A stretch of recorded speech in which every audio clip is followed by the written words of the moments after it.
Cricket লাভার হিসেবে expect করি বাংলাদেশ সব ম্যাচ জিতুক, আর বিসিবির প্রেসিডেন্ট হিসেবে এক্সপেক্ট করি ভালো খেলুক।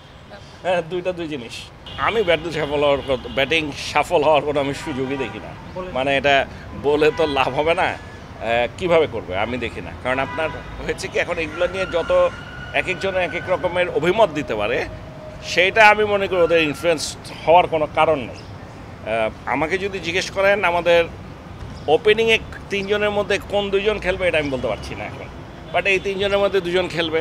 3-এ শান্ত, 4-এ সাকিব, 5-এ তৌহিদ হৃদয়, না 4-এ তৌহিদ হৃদয়, 5-এ সাকিব, 6-এ মাহমুদুল্লাহ রিয়াদ, সাথে অনেক, যদি আমরা এই কজন ব্যাটার খেলাই, তারপরে স্পিনার আসবে একজন। এখন এটা কি রিশাদ আসবে নাকি শেখ মাহিদি আসবে সেটা আমি জানি না, অপোনেন্ট দেখা হলে ঠিক করবে। আর 3 পেসার খেলবে, এটা হলো স্ট্যান্ডার্ড।